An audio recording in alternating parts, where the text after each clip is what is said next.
ஒரு மகனை பெற்றெடுத்தாக வேண்டும். ஏன் ஏன் சிரிக்கின்றாய்? ஏன் சிரிக்கின்றாய்? எனது கணவர் ஏதும் அறியாதவர். இது எனக்கு தெரியாதே. ஏதும் அறியாதவரா? அப்படி என்றால் அது அப்படிதான். மகன் என்பவன் திருமணமான உடனே அல்ல, 9 மாதங்கள் கழிந்துதான் பிறப்பான். ஏதும் அறியாதவன் என்றா சிரிக்கிறாய்? நீ அஞ்ஞானி என்று நினைத்து நான் கேட்டுக்கொண்டிருக்கிறேன். நான் அஞ்ஞானியா? நான் கூறுவதை கேளுங்கள். இப்பொழுதுதான் திருமணம் முடிந்துள்ளது. நேரம் வரும் பொழுது மகனும் பிறந்து விடுவான். இல்லை வராட்சி, இல்லை. அவன் உன் மூலமாக அல்ல, சிவனை ஆராதித்தால் தான் பிறப்பான். என்ன? ஆம், எனது தந்தையும் நாரதரும் இதைத்தான் கூறினார்கள். மகனை பெறுவதற்கு நான் சிவனை ஆராதனை செய்தே ஆக வேண்டும். அப்படி என்றால் உங்கள் மன விருப்பத்தை நிறைவேற்றிக் கொள்ள சிவ ஆராதனை செய்யத்தான் வேண்டும். தந்தையும் தேவரிஷி நாரதரும் கூறியவை பொய்யாக இருக்க முடியாதே. வராட்சி, எனது இப்போதைய கவலை என்னவென்றால், உன்னை விட்டு அல்லவா செல்ல வேண்டும். அதுதான் வருத்தம். எந்த மனைவியும் கணவனின் நற்காரியத்திற்கு தடையாக இருக்கக்கூடாது என்று நான் நம்புகிறேன். ஆகையால் தங்களை தடுத்து சிவ ஆராதனையில் தடையாக இருக்க மாட்டேன். இதை நினைத்துத்தான் கவலை. திருமணம் நடந்த உடனேயே உன்னை விட்டு செல்வது நல்லதா இல்லையா என்று வருந்திக் கொண்டிருந்தேன். சிவன் முன் செல்ல வருத்தம் என்ன? அவர் கருணை கடல். அவர் முன் நானும் நீங்களும் மிகச் சிறியவர்கள். தாங்கள் செல்லுங்கள் சுவாமி. இத்தகைய முடிவை எடுக்கும் முன் அன்னை தந்தையிடம் அறிவுரை கேட்க வேண்டாமா? அவர்களும் நல்ல அறிவுரைதான் கூறுவார்கள். காரணம், தாங்கள் பிரபு பக்தி மற்றும் ஆசீர்வாதம் பெற செல்கிறீர்கள். இல்லை தேவி பார்வதி, என்னையே நீ இவ்வாறு வைத்த கண் வாங்காமல் பார்க்கிறாய்? தேவாதி தேவா, தாங்கள் பக்தர்களுக்கு அருளும் கருணைக்கடல் என்று பிரசித்தி பெற்றவர். அனைவருடைய விருப்பத்தையும் பூர்த்தி செய்கிறீர்கள். எனது மன விருப்பத்தையும் பூர்த்தி செய்யுங்களேன். அனைவர் விருப்பத்தையும் நான் பூர்த்தி செய்வதாக கூறுகிறாய். எனது மனைவியின் விருப்பத்தை பூர்த்தி செய்யாமல் இருக்க முடியுமா என்ன? உனது விருப்பத்தை கூறு தேவி. என்னுடைய மன விருப்பம் உல்லாசமாக திரிந்து கொண்டு ஆனந்தமாக காசி செல்வதுதான் சுவாமி. கைலையைப் போல காசி நகரமும் தங்களுக்கு பிடித்த புனித தலம் அல்லவா? எல்லா சிவபக்தர்களும் தங்களின் தரிசனத்தை காண ஆவலாக இருக்கிறார்கள். தாங்கள் அவர்களின் பக்தி மற்றும் மன விருப்பத்தை ஏற்று அவர்களுக்கு காட்சி தர வேண்டும். நிச்சயமாக. வா தேவி, உனது விருப்பத்தை நிறைவேற்ற தயாராக உள்ளேன். ஆனால் சுவாமி, நந்திக்கும் சிவகணங்களுக்கும் இந்த செய்தியை நாம் கூறாமல் செல்ல முடியாதே. அதற்கு அவசியம் இல்லை.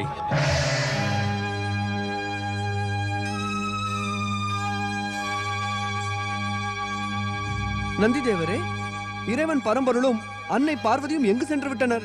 என்ன கூறுவது, எதைத்தான் கூறுவது? எனக்கு தெரியாது.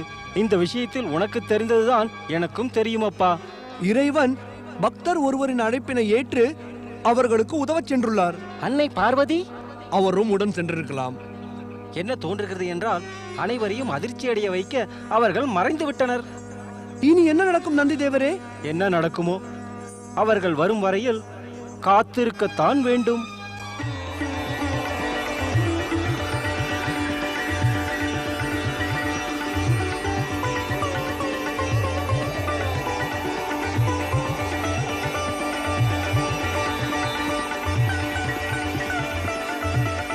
சுவாமி, நாம் காசி செல்வதற்கு முன்பு மந்திராச்சல பர்வதத்தில் சிறிது நேரம் இளைப்பாறலாமா? அவசியம். நான் முடிவு செய்துவிட்டேன். உனது எல்லா விருப்பங்களையும் நிறைவேற்றுவேன்.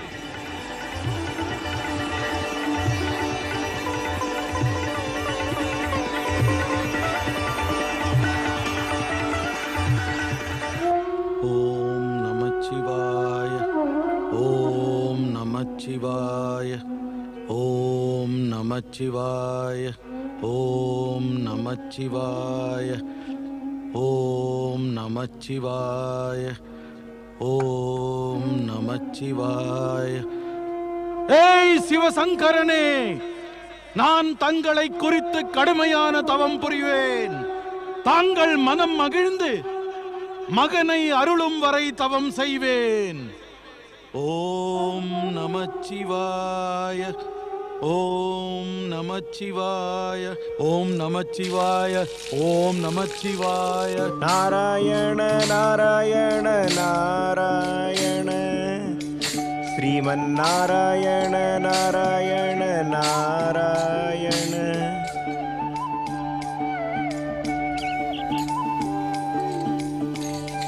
ஓம் நமச்சிவாய. ஓம் நமச்சிவாய. அரக்கன் இரண்யாட்சனா? நாராயண நாராயண. பரம்பொருளே, தங்களையும் தங்கள் திருவிளையாடலையும் என்னவென்பது ஒன்று மட்டும் செய்யுங்கள். தாங்கள் இரண்யாட்சம் செய்யும் தவத்தைக் கண்டு மகிழ்ந்து அவனுக்கு ஒரு மகனை மட்டும் அளியுங்கள். ஆனால் அந்த மகன் எங்கிருந்து வருவான், எப்படி இருப்பான், என்னவெல்லாம் செய்வான், இந்த உண்மை தங்களைத் தவிர வேறு எவர்தான் அறிவார் கூறுங்கள்.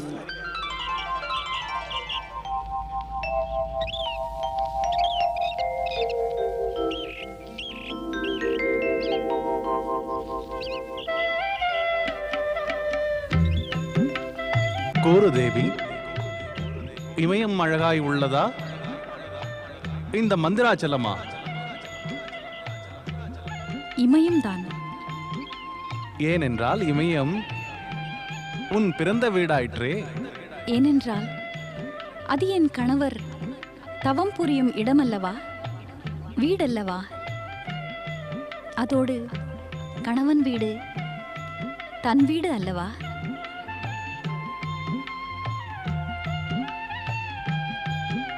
அழகு உன்னுடைய முகத்தில் குடிகொண்டிருப்பதனால் இன்னும் அதிக அழகு பெறுகிறது. ஆகையால் பார்வையை விலக்க எனக்கு மனம் வரவில்லை.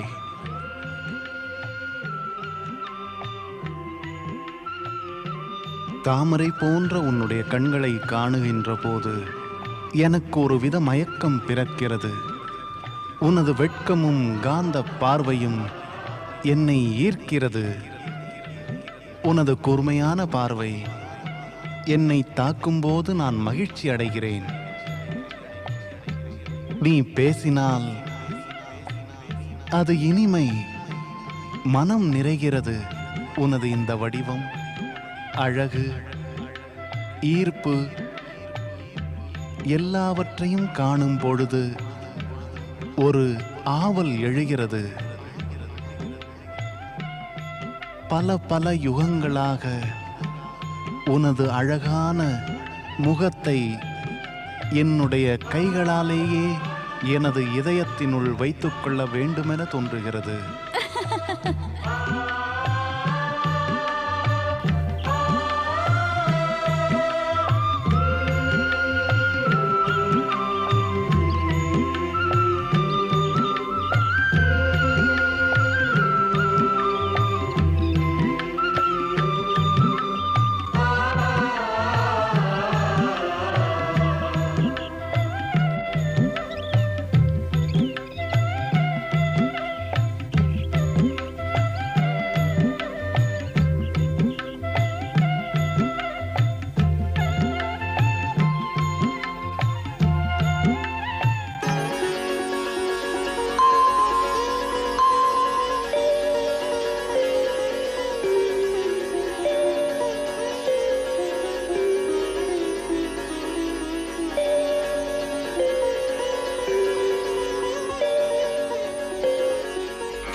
சுவாமி, இந்த விசித்திர பாலகன் யார்?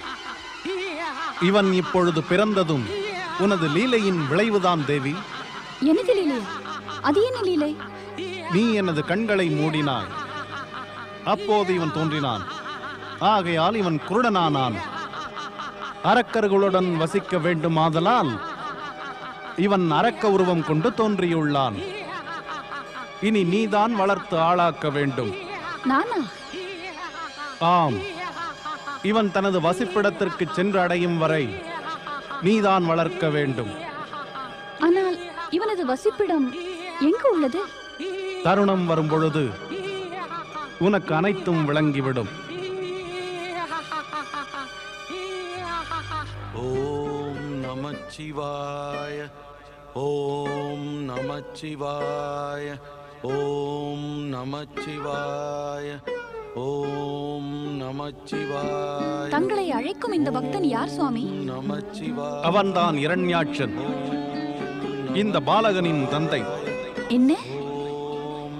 ஆம் தேவி, இந்த பாலகனின் தந்தை அவன்தான்.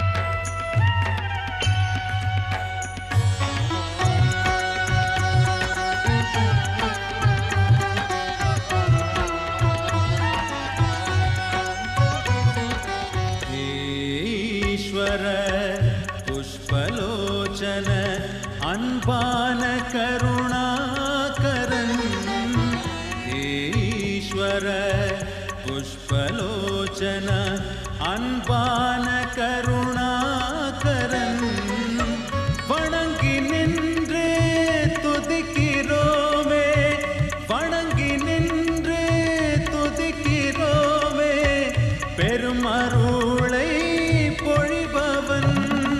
ஓம் டமருதாரிணே நமः, ஓம் டமருதாரிணே நமः, ஓம் டமருதாரிணே நமः, ஓம் டமருதாரிணே நமः.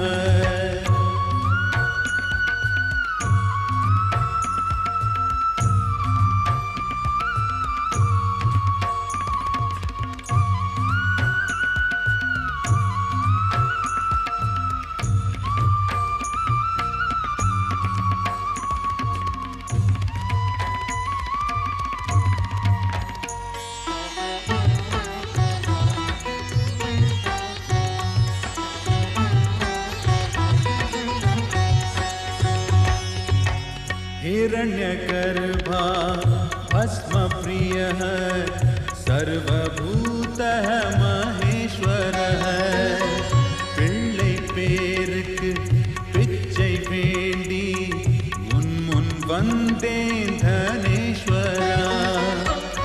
ஆத்மவென்னும் தோட்டத்திலே, ஆத்மவென்னும் தோட்டத்திலே நம்பிக்கை விதையை நீ விதைப்பாய்.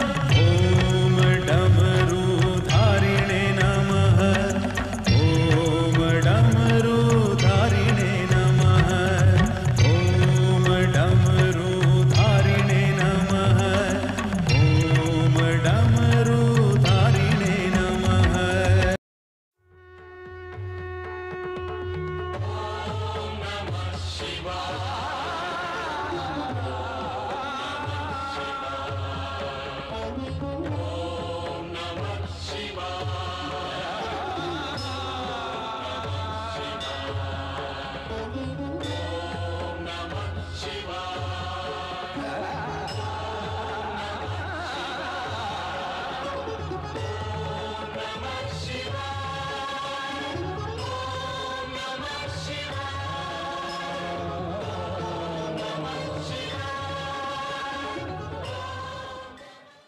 ना